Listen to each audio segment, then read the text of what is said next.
திருக்குர்ஆனில் மிக பிரபலமான வசனமும் இன்றைக்கு உலகத்திற்கு மிகவும் தேவையானதுமான ஒரு வசனத்தை அதன் பாடங்களை நாம் பார்க்க இருக்கிறோம். அலா பிதிக்ரில்லாஹி தத்மஇன்னுல் குலூப். அறிந்து கொள்ளுங்கள், அல்லாஹுவை திக்ர் செய்வது கொண்டுதான் உள்ளங்கள் நிம்மதி பெறுகிறது.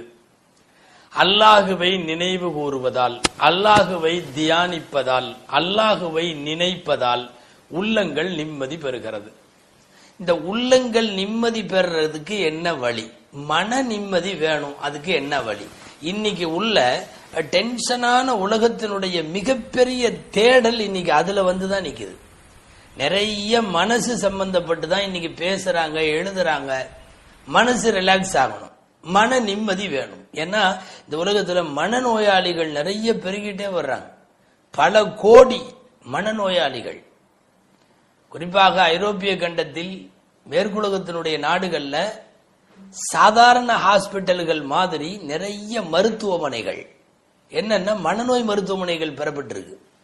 அந்த அளவுக்கு வேலை பளு, ஸ்ட்ரெஸ், டென்ஷன் லைஃப்ல அந்த மாதிரி ஒரு யந்திரத்தனமான சூழ்நிலை.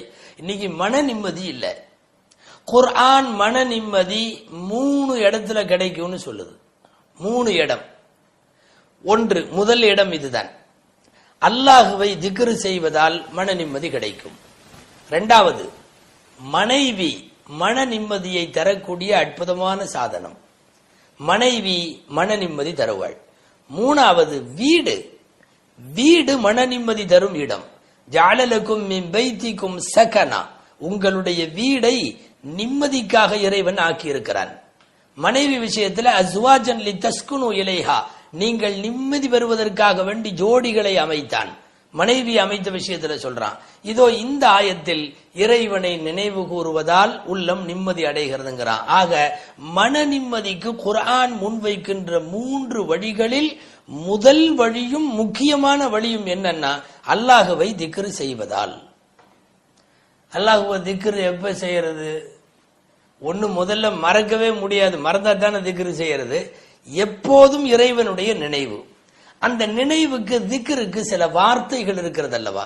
சுபஹானல்லாஹோ, அல்ஹம்துலில்லாஹோ, அல்லாஹு அக்பரோ, லா இலாஹ இல்லல்லாஹோ, அல் ஹய்யுல் கய்யூமோ, எத்தனையோ வார்த்தைகள். சுபஹானல்லாஹி வ பிஹம்திஹி, சுபஹானல்லாஹில் அஸீம், லா இலாஹ இல்லல்லாஹ், நிறைய வார்த்தைகள். இவைகளை உச்சரித்து பாருங்கள் அல்லது தியானித்து பாருங்கள், வாயில் கொண்டு வந்து பாருங்கள், மனதில் கொண்டு வந்து பாருங்கள். மன நிம்மதி நிச்சயமாக உணரப்படும். திருக்குர்ஆன் எந்த காலத்திலும் எந்த வார்த்தையையும் பொய்யாக வைக்கவில்லை. முஸ்லிம்கள் திக்ர் செய்யறதுக்கும் இந்த முனாஃபிக்குன்னு சொல்லி நயவஞ்சகருக்கு திக்ர் பண்றதுக்கும் ஒரு வித்தியாசம் ஒண்ணு குர்ஆன்ல வருது. முஸ்லிம்களை பத்தி இப்படி வருது. என்னன்னா, எங்க வந்தாலும் திக்ரன் கதீரன், திக்ர் செய்யுங்க, அதிகமா திக்ர் செய்யுங்க. முனாஃபிக்குகள் விஷயத்துல ஆயத்து எப்படி வருது தெரியுமா? கானுலா எதுக்குருனல்லாஹ இல்லா கலீலா, ரொம்ப கம்மியா தான் அல்லாஹ்வோட பேரை உச்சரிப்பானுங்க, திக்ர் செய்வானுங்க. நாம் முனாஃபிக்குகள் அல்ல, அல்லாஹ் பாதுகாக்கணும். முஸ்லிம்கள், மோமின்கள் மிக அதிகமாக திக்ருகள் நம் நாவுகளில் எப்போதும் ஈரமாகி கொண்டே இருக்க வேண்டும். அபூ ஹுரைரா ரலியல்லாஹு அன்ஹு நபி ஸல்லல்லாஹு அலைஹி வஸல்லம் சொன்ன மாதிரி, உன் நாவு எப்போதும் அல்லாஹ்வின் திக்ரால் ஈரப்படுத்தப்பட்டு கொண்டே இருக்கட்டும். ஈரப்படுத்தப்படணும். உன் நாக்கு எப்பவும் ஈரமா இருக்கணும். எதனால்? திக்ரால் ஈரமாக இருக்க வேண்டும். எங்க உடம்புக்குன்னு சில ஊட்டச்சத்து, உணவு, மருந்து, அது இது எல்லாம் தேவைப்படுது இல்ல? அந்த மாதிரி கல்புக்கு ஊட்டச்சத்து வேணும். இருதயத்துக்கு மெயின் அதுதானே, மெயின் மனசு தாங்க. எல்லாமே காரணம் மனசு தான். மூஞ்சி சிரிச்ச மாதிரி இருக்கு, மூஞ்சில ஒண்ணும் கிடையாது மனசுல. மூஞ்சி அழுகிற மாதிரி இருக்கு, மூஞ்சில ஒண்ணும் கிடையாது மனசுல. யாரையாவது பார்த்த உடனே உருன்னு ஆயிடுறாரு, யாரையாவது பார்த்த உடனே பளிர்னு சிரிக்கிறார். ஒவ்வொரு இடத்துக்கு ஒவ்வொரு மாதிரி. என்ன இதெல்லாம்? முகமாற்றம் அல்ல, மனமாற்றம். மனம்தான் அகத்தினுடைய அழகு முகத்திலே தெரிகிறது என்பார்கள். அகம் அழகு பெற வேண்டும். அகம் அழகு பெறுவதற்கு ஒரே வழி, முகமா இருந்தா ஏதாவது பவுடர் போடலாம், கிரீம் போடலாம், சோப் போட்டு மூஞ்சி கழுவலாம், துடைக்கலாம். இதெல்லாம் முகம் அளவு. முகப்பொழிவு வேறு, அகம் பொழிவு வர வேண்டும். அதற்கு அல்லாஹ்வினுடைய திக்ர் வேண்டும், இறைவனுடைய வார்த்தைகளில். ஏன்னா நாம திக்ர் செய்யறப்ப அவன் சும்மா இருக்கிறது இல்ல. ஃபதுகுரூனி அதுக்குருக்கும், நீங்க என்ன திக்ரு செய்யுங்க, நான் உங்களை திக்ரு செய்யறேன். என்ன உங்களை திக்ரு செய்யறேன்? நீ என்னை உலகத்தின் எந்த சபையில வைத்து என்ன நீ பிரஸ்தாபிக்கிறையோ பேசுறையோ அதை விட சிறந்த சபையாகிய மலக்குகள் சபையில வைத்து என் அடியான் என்ன திக்ரு செய்யறான்னு நான் பிரஸ்தாபிப்பேங்கிறான் அல்லாஹ். உண்மையாலுமே என்ன தெரியுமா, இன்னைக்கு டென்ஷனான நேரத்துல கொஞ்ச நேரம் அமைதியா எங்கேயாவது உட்கார்ந்து ஏதாவது ஒரு திக்ரு அப்படியே கண்ணை மூடிட்டு செஞ்சுட்டு உட்கார்ந்துருங்களேன், அந்த அந்த டென்ஷன் பூரா ரிலீஃப் ஆயிரும். இன்னைக்கு யோகா எவ்வளவு பெரிய விஷயமா முன்னெடுத்துட்டு போறாங்க தெரியுமா? யோகா யோகா என்னங்கிறீங்க? ஒன்னும் இல்ல, ஒரு வகையான தியானம், ஆழ்நிலை தியானம்ங்கிறான், வாழும் கலைங்கிறான். எல்லாம் என்ன தெரியுமா? ஒண்ணுமே இல்ல, திக்ரு தான் இது. வாயை திறந்து திக்ரு செய்யறது ஒண்ணு இருக்குது, வாயை துறக்காம கல்புல திக்ரு செய்யறது ஒன்று இருக்கு. அல்லான்னு அப்படியே உட்காந்துக்க வேண்டியது பேசாம. வாயை உச்சரிக்கிறது இல்ல, கையை எதுவும் என்றது இல்ல, ஒண்ணும் இல்ல. அல்லாஹுவை நினைத்து கொண்டு சிறிது நேரம் அமருங்கள். அது திக்ருடைய மஜ்லிஸ். அது உள்ளம் எப்படி லேசாகிறது என்பதை உங்களால் அங்க பார்க்க முடியும். ஆயிஷா அம்மா சொல்றாங்க, ஸல்லல்லாஹு அலைஹி வஸல்லம் கான யذ்குருல்லாஹ ஃபீ குல்லி அஹ்யான். எல்லா நேரத்திலையும் ஸல்லல்லாஹு அலைஹி வஸல்லம் அல்லாஹ்வுடைய திக்ர்ல இருப்பாங்க. திக்ர் செய்வதால் வேகமாக சந்தோஷமும் வரும், வேகமாக இதுவும் வரும், புத்துணர்ச்சி வரும். அல்லாமா ஹர்கானி ரஹ்மத்துல்லாஹி அலைஹி சபையில உட்கார்ந்து திக்ர் பண்ணிட்டு இருந்தாங்க. எல்லாரும் உட்கார்ந்து இருந்தாங்க. அல்லாஹ் அல்லாஹ் அல்லாஹ் திக்ர் பண்ண பண்ண அவர் அங்கிருந்து வந்தார். அவர் பெரிய சயின்டிஸ்ட், அறிவியல் உலகத்தினுடைய தந்தைங்கிறாங்க, அபு அலி சீனா. அவர் வந்தவர் கொஞ்சம் இதா பேசினார், கிண்டலா. ஆமா, நீங்க அல்லாஹ் அல்லான்னு சொன்னா உடனே உங்களுக்கு சந்தோஷம் வந்துருமா? உடனே உங்களுக்கு ஜதுப்பு வந்துருமா? உடனே உங்க மனசுல இதாயிருமா? ரோமம் எல்லாம் புல் அரிச்சிருமா? அப்படின்னு எல்லாம் பேசினார். என்ன அல்லாஹ் அல்லான்னு கத்திட்டு இருந்தா இதெல்லாம் நடந்துருமான்னு. அப்போ அங்க இருக்கிறவங்க திக்ர் மஜ்லிஸ்ல இருக்கிறவங்க விளக்கம் கொடுத்தாங்க. இங்க பாரு, எங்களுக்கு இந்த வார்த்தையை சொல்றப்ப ஜோஷ் வருது, எங்களுக்கு இந்த வார்த்தையை சொல்றப்ப புத்துணர்ச்சி வருது, எங்களுக்கு அந்த வார்த்தையை சொல்றப்ப மனசுல சந்தோஷமாகுது, நிம்மதி வருது, முகம் பொலிவு பெறுது, புத்துணர்ச்சி வருது, எல்லாம் கிடைக்குது. நீ இது ஏன் இது பண்ற? அது எப்படி ஒரு வார்த்தையை சொன்னா அப்படி கிடைக்குமா, அப்படியா இப்படியான்னு சொல்லிட்டே இருந்தார். டப்புன்னு அல்லாமா ஹர்கானி ரஹ்மத்துல்லாஹி அலைஹி அவரை பார்த்து போடா கழுதன்னார். டப்புன்னு அவருக்கு உருன்னு கோபம் வந்துச்சு. ஏய், யாரு நினைச்சு என்னை பார்த்து இப்படி பேசுற? நான் எவ்வளவு பெரிய ஆள் தெரியுமா, அப்படியா இப்படியான்னார். அப்ப இவங்க பதில் சொன்னாங்க, அல்லாமா ஹர்கானி, நான் கழுதன்னு ஒரு வார்த்தை தானே சொன்னேன், அந்த வார்த்தை உன்னை எவ்வளவு உஷ்ணப்படுத்திருக்கு பாத்தியா? உன் முகமெல்லாம் செவந்து போச்சு, உன் மனசுக்குள்ள இவ்வளவு டென்ஷன், அவடு நரம்பெல்லாம் முறுக்கேறிடுச்சு, கழுதன்னு திட்டினவன அடிக்கணும்னு நினைக்கிற. எல்லாம் என்ன நடந்துச்சு? ஒரே ஒரு வார்த்தை தானே. ஒரு வார்த்தை உன்னுடைய பிபிஐ இவ்வளவு தூரம் ஏற்றி விட்டுருச்சு, உன்னுடைய பிரஷரை இவ்வளவு தூரம் கூட்டி இருக்குது, உனக்கு இவ்வளவு கோபம் வருது.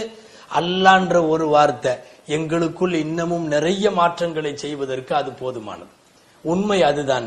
திக்ருகள் செய்கிற போது அது சாதாரண வார்த்தை அல்ல, தேவையான புத்துணர்வுகளை எல்லாம் தருகின்ற ஒரு மகோன்னதம் அந்த வார்த்தைகளுக்கு இருக்கிறது. இன்னைக்கு ஆழ்நிலை தியானம்ங்கிற பேர்ல, யோகான்ற பேர்ல எல்லாம் மடங்கள். இன்னைக்கு நிறைய இந்த ஸ்கூல் ஆஸ்பத்திரி எல்லாம் உருவாக்குற மாதிரி இப்போ எல்லாம் மடங்கள் உருவாயிட்டு இருக்கு தெரியுமா? என்னன்னா, மக்கள் எல்லாமே டென்ஷன்ல இருக்கான்னு தெரியுது. நிறைய யாருக்கும் மனசு சரியில்லை, நிம்மதி வேணும், காசு எக்கச்சக்கமா இருக்கு, வீட்டுல துணிமணி எக்கச்சக்கமா இருக்கு, பண்ட பாத்திரம் பொருள் எல்லாம் எக்கச்சக்கமா இருக்கு, எல்லாமே சுவிட்ச் பட்டனை தட்டனா அத்தனை நடக்கிற மாதிரி வாழ்க்கையில எல்லாம் இருக்கு. ஆனா என்ன இல்லைன்னா மனசு நிம்மதி மட்டும் இல்ல. எல்லா வீட்லயும் பெரிய பெரிய அலமாரியில மருந்து மெடிக்கலே இருக்கு, எல்லாம் இருக்கு. என்ன இல்ல? நிம்மதி இல்ல. அந்த நிம்மதி எங்க கிடைக்கும்? இந்த அங்க கிடைக்கும், இங்க கிடைக்கும், மடங்கள்ல கிடைக்குது, ஆசிரமங்கள்ல கிடைக்குது, அதுல இதுல எல்லாம் எல்லா பக்கம் போறாங்க. என்னன்னா, எங்கேயாவது மன நிம்மதி கிடைக்குமா? நான் அங்கேயும் என்ன சொல்லி கொடுப்பான் தெரியுமா? நீ அப்படியே உக்காருமா, ஆடாம அசையாம உக்காந்துக்கோ, கையை இப்படி வச்சுக்கோ, காலை இப்படி வச்சுக்கோ, மனசு கண்ணை மூடிக்கோ, இதை நினைச்சுக்கோ. இது எல்லாம் குர்ஆன்ல வரக்கூடிய திக்ருகள். நமக்கு வலிமார்கள் இறைநேசர்கள் முராகபான்னு சொல்லி தர்றாங்க. முராகபா என்ன? ஒண்ணும் இல்ல, என் ரப்பு என்ன பாக்குறான், நான் என் ரப்ப முன்னோக்கி உட்கார்றேன் அப்படின்னு சொல்லிட்டு எவ்வளவு பெரிய டென்ஷனான நேரத்திலையும் ஒரு அமைதியா ஒரு இடத்துல அப்படியே உட்கார்ந்துருங்க, அவ்வளவுதான். அதுதான் வாழும் கலை, அதுதான் ஆழ்நிலை தியானம், அதுதான் யோகா, அதுதான் எல்லா விதமான ஆசனங்களும். அப்படியே உட்கார்ந்துருங்க, இருக்கிற டென்ஷன் பூரா இறங்கிரும். உலகத்தில் மனசை ரிலாக்ஸ் செய்வதற்கு திருக்குர்ஆன் கண்டுபிடித்து தருகின்ற மிக அற்புதமான வழி, முதல் வழி திக்ர் அப்படிங்கிறது. எங்கேயோ கொண்டு போயிரும். அல்லாஹ்வுக்கு எவ்வளவு பிரியமானது தெரியுமா? ஸல்லல்லாஹு அலைஹி வஸல்லம் கமதலில் ஹய்யி வல் மய்யித். நாங்க ஒருத்தர் ரப்ப திக்ர் செய்யறானே அவனுக்கும் திக்ர் செய்யாதவனுக்கும் இடையில உள்ள வித்தியாசம் உயிருள்ளவனுக்கும் செத்த சடலத்துக்கும் இடையில உள்ளதுன்னாங்க. ஜனாசா ஒரு திக்ரும் செய்யலன்னா திக்ர் செய்பவன் உயிரோடு உள்ளவன். நாங்க அடியான் தன்னுடைய வார்த்தைகளால் சுபஹானல்லாஹ் என்று சொல்லுகிற போது, அல்ஹம்துலில்லாஹ் என்று சொல்லுகிற போது, தன்னை நினைத்து பூமியிலே ஒரு குரல் அது எந்த மூலையில எந்த இக்கட்ல உதிச்சாலும் சரி அல்லாஹ்விற்கு அவ்வளவு சந்தோஷமாயிருது. ஒரு சின்ன நிகழ்ச்சி இது சம்பந்தமாக திக்ருன்னு வந்துட்டதுனால அது சம்பந்தமான நிகழ்ச்சி. அல்லாமா அஹ்மத் இப்னு ஹம்பல் ரஹ்மத்துல்லாஹி அலைஹி பெரிய சட்ட மேதை. உங்களுக்கு தெரியும், ஹம்பலி மதுஹபினுடைய சட்டங்களை எல்லாம் தொகுத்த பெருமேதை, பெரிய முஃப்தி, உலகத்தினுடைய மிகப்பெரிய முத்தகி, பெரிய பேணுதல் மிக்க வாழ்க்கை. கல்வியை பொறுத்தவரை கங்கு கரை காணாத கடல், மிகப்பெரிய கல்வியினுடைய கடல். இவ்வளவுக்கும் இடையில் அல்லாமா அஹ்மத் இப்னு ஹம்பல் ரஹ்மத்துல்லாஹி அலைஹி அவர்கள் பகதாதுக்கு பயணமாகிறார்கள். பகதாதுக்கு போறாங்க. போனவங்க இரவு நேரம் ஒரு பள்ளிவாசலுக்கு போயிட்டாங்க. போனா அங்க தொழுது முடிச்சுட்டு அங்க படுக்கலான்னு பார்த்தா எங்க இடம் இல்ல. இவங்க கையில ஒரு பையோட கல்வியை தேடி புறப்பட்டவர். இவரை யாருக்கு இந்த காலத்துல மாதிரி போட்டோ அது இது இதெல்லாம் இல்ல, மொபைல் எல்லாம். இவர் தான் அஹ்மத் இப்னு ஹம்பல் டப்பு டப்புன்னு வர்றதுக்கு முன்னாடியே செய்தி வந்து, அந்த காலத்துல அதெல்லாம் இல்ல. யார் அஹ்மத் இப்னு ஹம்பல் யாருக்கும் தெரியாது. ஆனா இவரை பார்க்கறதுக்கு நிறைய பேர் துடிச்சிட்டு இருக்கிறாங்க. அஹ்மத் இப்னு ஹம்பலை வாழ்க்கையில பார்க்கணும் அப்படிங்கிறது நிறைய பேருடைய ஆசை. இவர் தான் அஹ்மத் இப்னு ஹம்பல் தெரியாது. பள்ளியாசலிருந்து துரத்தி விட்டாங்க. போ இங்கெல்லாம் படக்கூடாது போ. அவர் வெளியே வந்து பள்ளியாசல்ல அந்த வாஸ்பிட்டியில உட்காந்துட்டாரு கதவுக்கு பக்கத்துல. இவரை வெளியே தள்ளி கதவை சாத்திட்டாங்க. அங்க வாஸ்பிட்டியில உட்கார்ந்தாரு. அங்கேயும் உட்கார முடியும், இங்கெல்லாம் உட்காரக்கூடாது போன்னு துரத்தி விட்டாங்க. ரோட்ல நிக்கிறாரு. மழை வேற பெய்யுது சோன்னு. என்ன பண்றது? பகதாதினுடைய வீதி, நள்ளிரவு நேரம், கொட்டுகிற மழை, ஒதுங்க இடம் இல்ல. பள்ளிக்கு நேர் ஆப்போசிட்ல பார்த்தா அங்க ஒரு ரொட்டி கிடக்காரு. ஹப்பாஸ் ரொட்டி போடுறவர். அவரு ரொட்டி போட்டிருக்கார். பேக்கரி ரொட்டி தயார் பண்ணிட்டு இருக்கிறார். அவரு தான் தூரத்துல இருந்து பார்த்துட்டு, ஏதோ பெரிய ஒரு வயசானவர், இங்க பள்ளிவாசல்ல துரத்தி விட்டாங்க, அவர் வெளியே வந்து நிக்கிறாரு மழை பெய்யுதுன்ட்டு, பெரியவரே இங்க வாங்க, இங்க வந்து உட்காந்துங்க என் கடையில அப்படின்னு சொல்லி கூப்பிட்டார். சல்ல இவங்க அஹ்மத் இப்னு ஹம்பல் போனாங்க. போய் நேரம் அது ஒரு சின்ன கடை, அதுல போய் உட்காந்துக்கிட்டாங்க.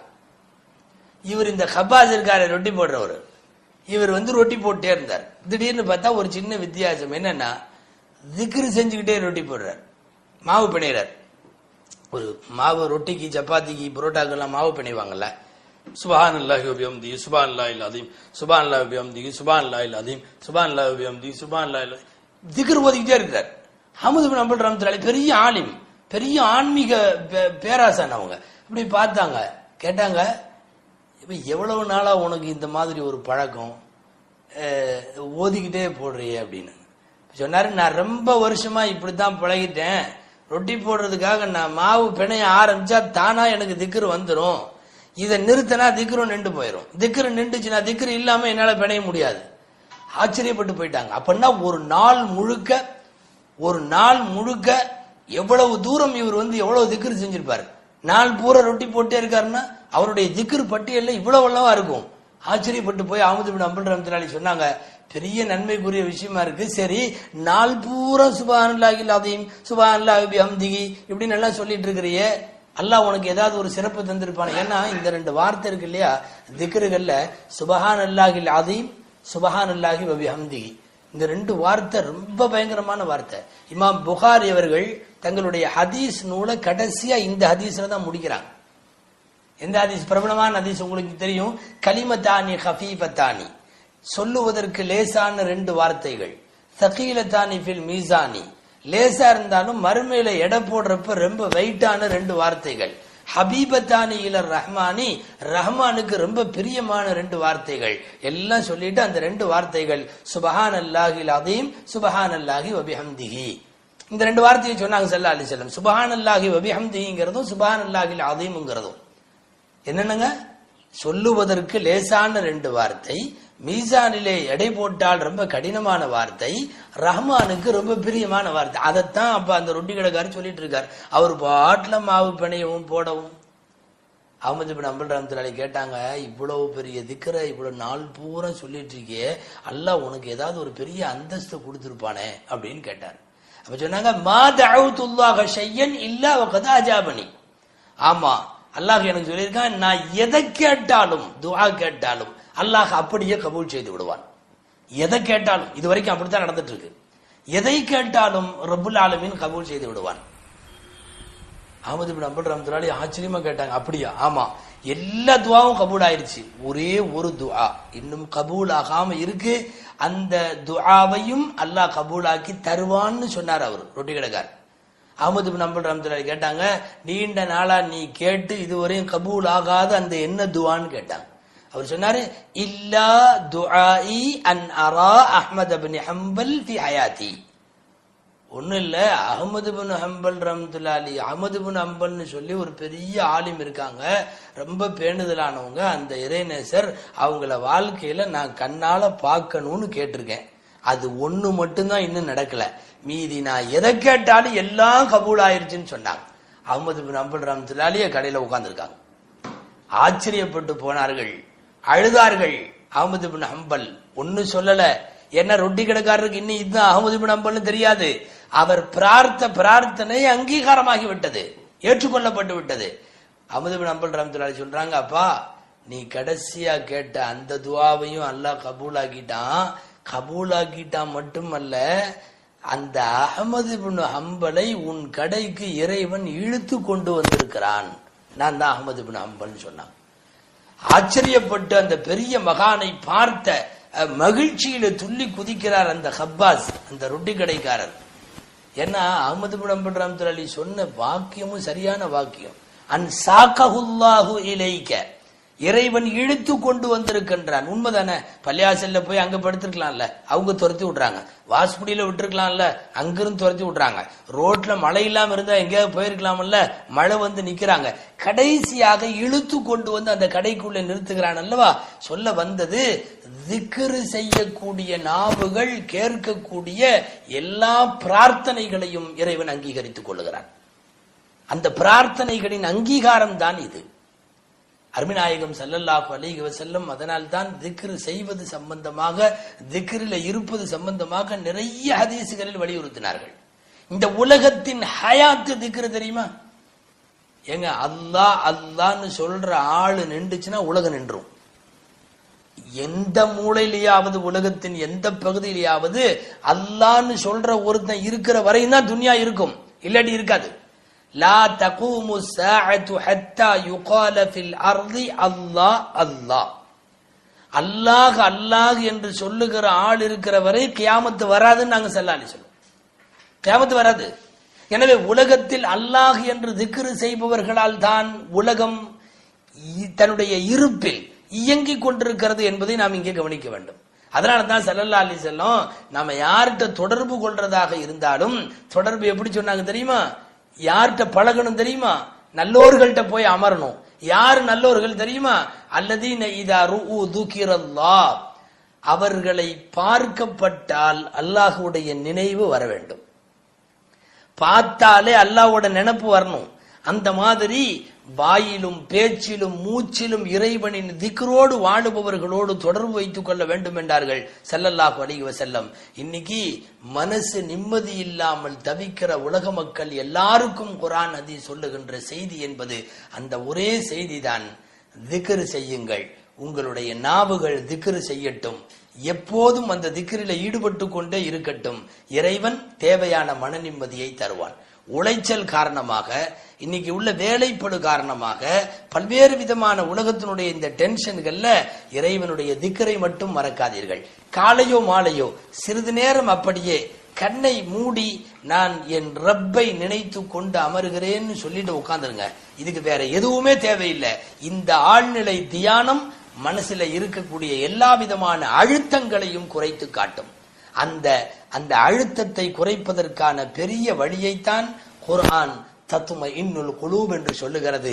மீண்டும் நாம் அந்த குர்ஆனுடைய வசனத்தை யோசிப்போம். அலா பிதிக்ரில்லாஹி தத்மஇன்னுல் குலூப், அறிந்து கொள்ளுங்கள், அல்லாஹ்வுடைய திக்ரின் மூலம்தான் கல்புகள், உள்ளங்கள் நிம்மதி அடைகிறது.